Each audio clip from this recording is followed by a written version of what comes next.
A nação vai crescendo, eles não dependem mais daquilo que vem do céu, dependem daquilo que a terra produz. Agora eles não dependem mais de um Deus invisível, passaram a adorar outros deuses, deuses que tinham olhos, mas não podiam ver, mãos, mas não podiam tocar, pés, mas não podiam andar. Eles passaram agora a se curvar diante dos deuses de outros povos, como Baal, Astarote, Azera, Marduk, os pseudos deuses da Mesopotâmia antiga, e acabaram contraindo com isso a triste cólera da ira divina. Mas Abacuque era um desses sustentáculos, que por causa da sua existência, o Senhor ainda poupava aquela nação. Quando eu vejo a história de Abacuque, me dá um ar de alegria no peito, porque quando eu entro em uma igreja como essa, e encontro aqui alguns homens e mulheres com seus cabelos brancos e com seu rosto marcado pelo tempo, crentes que têm experiência com o Senhor, eu sinto que a nossa geração ainda é sustentada pelo joelho desses homens e mulheres que nós às vezes desprezamos e ignoramos. Eu glorifico a Deus por esses anciãos que estão aqui dentro e estão aí fora, e tem uma palavra de Deus para vocês hoje. Se tiverem que dormir no Senhor, durmam tranquilos, porque a nossa geração não vai fracassar. A nossa geração levará a bandeira hasteada até em cima, e queira o diabo ou não, este ano de 2007 é o nosso ano, pastor Adeildo. 2007 é um ano da plenitude, canarinhos. É o ano da totalidade, é o ano da entrega geral daquilo que nós sonhamos com o Senhor. Então se prepare, porque este ano você pode ter começado dentro de uma cisterna, mas vai terminar o ano dentro de um palácio, glorificando e exaltando o nome de Jesus Cristo de Nazaré. Quem concorda comigo, jogue a mão para cima bem alto e dê um grito de glória. Mas vem comigo, vamos tentar entender por que é que a oração de Abacuque é em dó menor. Por que é que ele não está cantando um hino? Ele está chorando, ele está gemendo, está dizendo: Senhor, na ira lembra-te da misericórdia, e aviva, Senhor, por antecipação a sua obra no meio dos anos. Eu ouço a oração de Abacuque, fecho os meus olhos, imagino um homem com o seu rosto completamente destruído pelo tempo.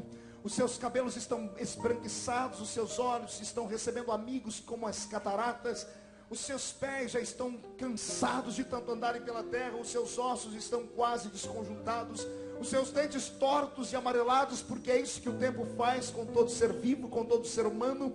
Eu costumo dizer, por onde passo, em todos os lugares onde passo, costumo dizer que o ser humano é um ser ignorante, porque ele para olhar apenas o seu tempo, o seu momento, e ele se gaba da beleza, da saúde e da riqueza. Mal sabe ele que essas não são as maiores riquezas da vida de um ser humano, porque a beleza se esvai, o dinheiro acaba, e a saúde tem que dar lugar à velhice e às tristes doenças que vêm por aí. A maior riqueza que temos também são três, não essas que eu citei aqui, mas família, amigos e as boas lembranças que nós carregamos, porque está aí três coisas que ninguém pode arrancar da nossa história. Abacuque está velho, está indo se deitar com seus pais. Daqui a pouco, a um cortejo fúnebre levará a sua ossada para dentro da tumba onde os seus pais, os seus avós, os seus bisavós foram enterrados. Mas antes de dormir no Senhor, ele olha pela última vez através da luneta telescópica espiritual que todo profeta tinha. E ao olhar através da luneta, Abacuque tem uma visão triste, tem uma visão cabalística, tem uma visão destroçada e destruída da sua nação. Ele consegue enxergar nos anos da frente Jerusalém transtornada e queimada a fogo. Ele consegue enxergar o santuário de Deus destruído, os portões arrancados. Ele consegue enxergar os seus descendentes agora com grilhões nas mãos e nos pés, sendo arrastados, errantes. Abacuque enxerga por antecipação a diáspora judaica, e ele consegue enxergar que no futuro haveria uma grande destruição, e ele, que poderia usar os dias de oração para abençoar a sua casa, e como tinha uma folha de pagamento prestada com seu Deus, poderia pedir ao Senhor que lhe desse mais anos de vida, poderia pedir ao Senhor que lhe privasse das doenças. Ele não faz isso. De maneira atípica e não arrogante, o profeta velho ergue a voz para cima e diz: Senhor, lembra-te do meu povo, Senhor, e lembra-te do teu povo no meio dos anos, Senhor. Se puderes avivar a terra, traz um avivamento sobre ela, Senhor. E na ira, por favor, lembra-te da misericórdia. Eu conheço muitos crentes nessa minha caminhada com Cristo nesses últimos 20 anos. Desses últimos 20 anos, 19 deles eu tenho passado pregando a palavra do Senhor. Já são 53 nações do mundo e o Brasil inteiro de norte a sul dele. Embora tenha 34 anos de idade, eu já me sinto um homem de 60. E passei por muitas cidades, quase 1.700 cidades brasileiras ao longo de 12 anos. E eu vi muitos irmãos dizerem a mim: Marcos, quando eu chegar no céu eu quero me encontrar com Paulo. Outros querem encontrar, é claro, tudo isso depois de Jesus. Uns querem se encontrar com o profeta Ezequiel, outros com Jeremias, outros se identificam com João Batista. Mas eu, particularmente, depois de abraçar o meu mestre, eu quero procurar esse tal de Abacuque. Quero procurar esse homem de Deus. E quero dizer a ele: a tua oração foi ouvida, porque a minha geração recebeu o impacto do seu tempo. Vou te dizer como é que eu me apaixonei pelo profeta Abacuque.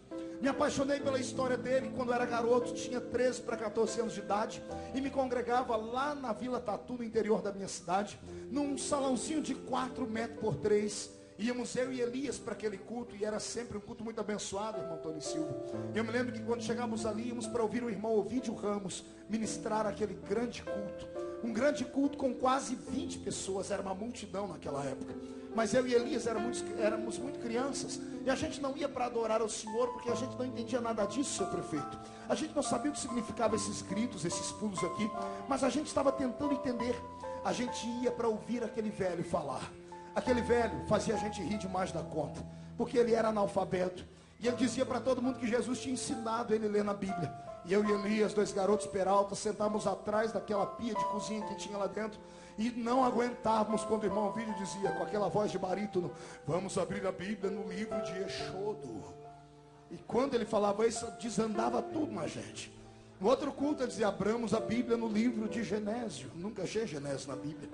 Um dia muito inspirado, ele disse: vamos abrir a Bíblia no livro da profeta Joana. E eu nunca encontrei Joana na Bíblia, era Jonas. Mas teve um dia que marcou a minha vida, e foi nesse dia que eu aprendi a amar o profeta Abacuque. Ele todo inspirado disse: hoje o Senhor me deu uma palavra, e vamos abrir a nossa Bíblia no livro do profeta Albuquerque. E eu procurei Albuquerque na Bíblia inteira e não achei.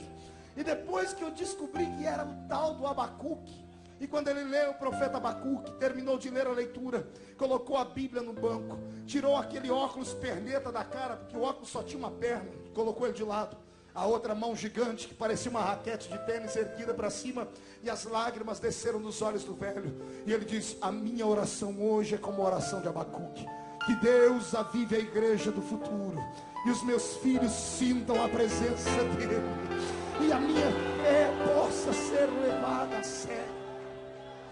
Eu quero hoje falar com essa igreja viva que está nascendo aqui, pastor Nando Menezes, para que ela nunca se aparte da simplicidade da fé, que ela seja uma igreja diferente, que aqui dentro só tenha um rei, que aqui dentro só tenha um grande e poderoso líder, que seja Jesus de Nazaré. Que essa não seja mais uma dessas igrejas que crescem e daqui a pouco ficam arrogantes, truculentas, e começam a olhar para as outras de cima para baixo, chamá-las de igrejolas. Que os homens não sejam amantes de si mesmos e nem gananciosos. Que os crentes que entrarem aqui dentro sejam curados. Que não tenham a língua do tamanho da minha gravata para falar da vida dos outros. Que não tenham olhos gordos para ficarem cobiçando a vida dos outros. Mas que quando entrarem aqui dentro, que entrem de chinela havaiana e que tenham só 2 dentes na boca: o zagueiro e o atacante. Mas que saibam orar e a glória do eterno descer.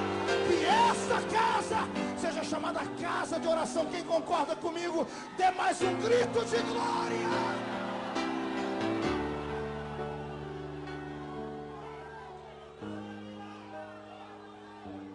Estamos buscando um avivamento verdadeiro. Mas há 15 anos o Brasil ouve alguém dizer: já tivemos avivamentos. Eu preguei semana passada numa grande concentração em Goiânia. Reunimos ali 40 mil pessoas. Em Goiânia estávamos reunidos naquela grande multidão, e o povo adorou e glorificou o Senhor. No outro dia de manhã tivemos uma reunião na Câmara Municipal, e eu preguei para um grupo de 300 pastores de Goiânia, e todos a uma voz disseram assim: nós já tivemos um grande mover do Espírito. E de repente tudo terminou, e eu parei para pensar, de fato, Goiânia exportou os maiores pregadores de avivamento. Está aqui os meus companheiros que não me deixam mentir. O maior mover que houve na adoração saíram de Goiânia. Quantas vezes Goiânia foi sacudida pela presença de Deus, e de repente um silêncio, de repente um hiato, uma vírgula ou um ponto final. O silêncio pairou sobre aquela terra, E agora estamos ali dentro da Câmara Municipal com 300 homens que queriam ouvir a verdade. E eu disse, eu não vim aqui para massagear o vosso ego. Eu vim falar o que é que